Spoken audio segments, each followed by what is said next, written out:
Welcome, welcome. It's another edition of Knicks Talk. Mitch I Am is the YouTube channel. Make sure to subscribe. Please click subscribe. Give it a thumbs up on the video. If you don't like it, give it a thumbs down, some sort of interaction. But if we can compromise, maybe you click subscribe and then dislike the video. I would take that compromise. I'll sign up for that 7 days out of 7.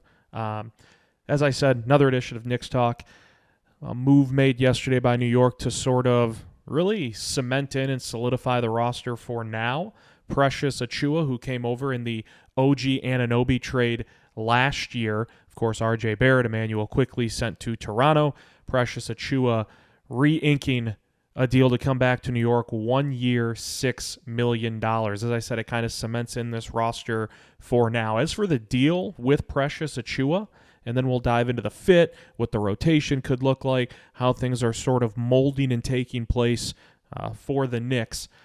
The deal, though, with Precious has a couple of interesting tidbits that need to be pointed out. First off, Precious, in signing this 1 year, $6 million deal with New York, opted to waive his no-trade clause that he was eligible for with this type of negotiation and this type of contract. Now, what that means is as early as January 15th of next season, the Knicks would have Precious land as eligible to be traded. And it's kind of weird bringing that up with a guy who just re-signed, but it sounds like it was somewhat of a swinging factor in this deal.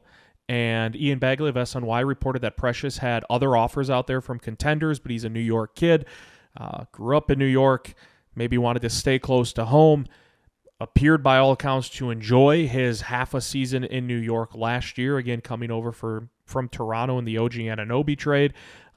But the waiving of his no-trade clause sounded like it could have been a swinging factor, and Precious decided to do just that, waive it. And I don't think by doing that, this is in any way, shape, or form a Precious Achiuwa, problem, and I don't even know if problem is the right word.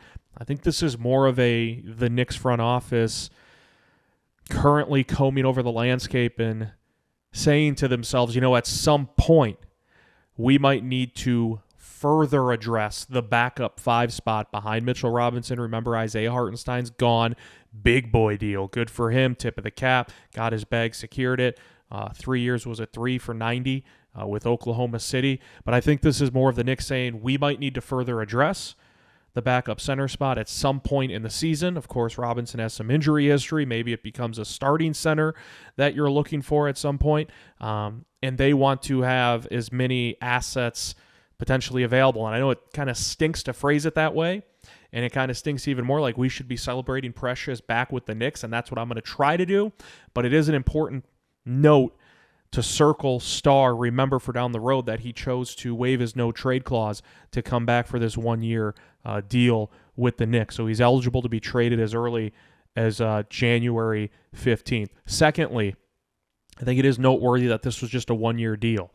Precious seemed to fit in very well. You got to remember, this was a guy who came over from the Raptors. He was not the headliner in the trade. It was OG Anunoby.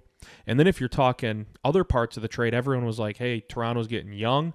They're getting guys who are just going to enter their prime. And R.J. Barrett, Emmanuel quickly, who knows how high the ceiling can be for both of them. Maybe they unlock more things in Toronto with more ample opportunity, especially for a guy like Quickly who was backing up Brunson. Now he gets that starter gig in Toronto.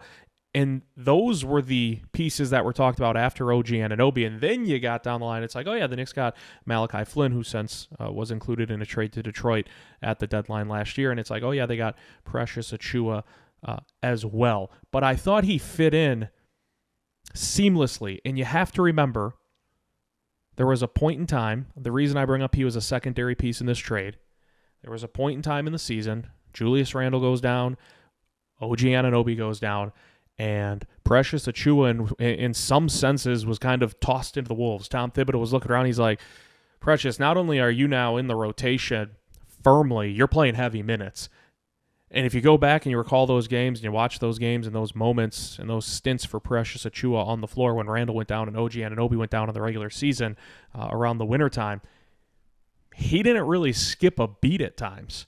That was a guy who was very comfortable playing in an expanded role. Now, is he a guy that's going to go out there and consistently give you 15 points or 10 rebounds? No, he was a 7.7 rebound per game guy, and that's steady. That's solid. But I thought, given what his mindset probably was upon landing in New York and what he thought his role might be, to what it manifested into once New York had a couple of injuries at the 4 spot, or that 3-4 hybrid spot with Anunoby and Randall, Precious Achiuwa stepped up in some big moments for the Knicks, just with his availability and his composure, his confidence on the floor to fill that void. No one expected him to go in and supply what Randall and Anunoby were giving the Knicks. But I think even at times Precious gave more than maybe what a lot of fans, myself included, thought he had in the bag, in the arsenal to give New York during those moments where they were missing a couple of key pieces. But it is just a one-year deal.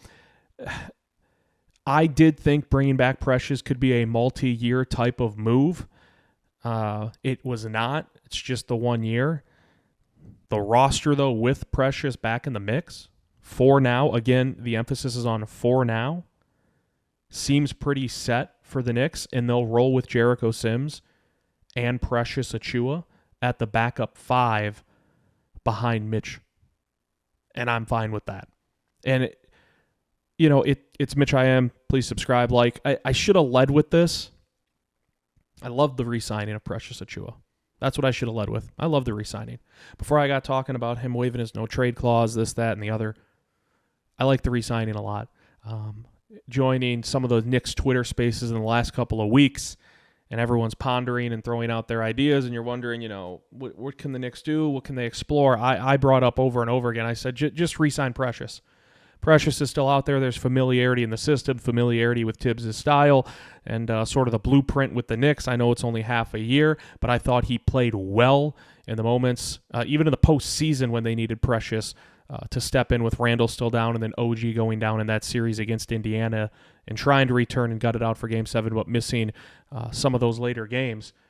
It made the most sense at this stage of free agency to just re-sign Precious Achiuwa and to re-sign him and not think of it as some sort of afterthought, but as a guy who can step in and give you, 14, 15, 16 minutes a night at that 4-5 sort of hybrid spot if both are needed for the Knicks. But I should have led with, I really love the re-signing of Precious Achiuwa. The dude battles, seems like a good locker room guy. You never have to question his energy. I mentioned he can play the 4 or the 5, and once in a while he can step back and shoot a 3. I like the versatility that he's not, this is not a knock on Mitchell Robinson. I'm just using him as an example. Rob is strictly a 5. Isaiah Hartenstein was strictly a 5. Precious Achiuwa, in some matchups on some nights, he would be an undersized 5, but on some nights and some matchups, it'll be a perfect fit to have him spell Mitchell Robinson based on the opponent. And you can look at Precious and say, yeah, he can give us 12, 16 minutes off the bench playing the backup 5 against team A, B, C, D. And so a lot of it's just going to be, moving the pieces on the chessboard, what matchups work well with Precious at the 5, what matchups maybe you plug him in at the 4 for a little bit. But the versatility is it's never a bad thing. And like I said, it helps. He's not great 3-point shooter by any stretch of the imagination, but he can step back. He can step back and shoot a 3 once in a while. I think the aforementioned iHeart, the moment, I don't remember the game. It was at the Garden.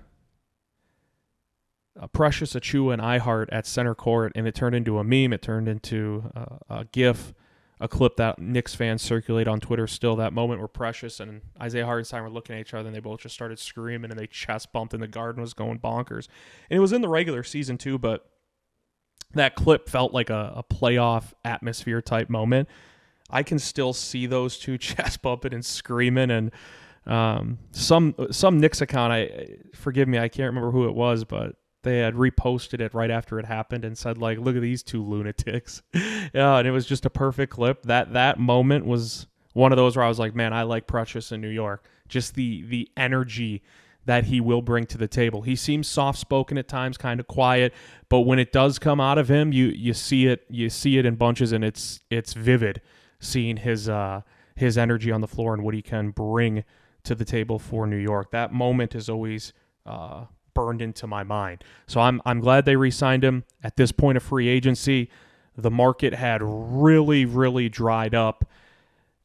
New York's only true path at this point to upgrade at center or backup center was going to have to come via trade.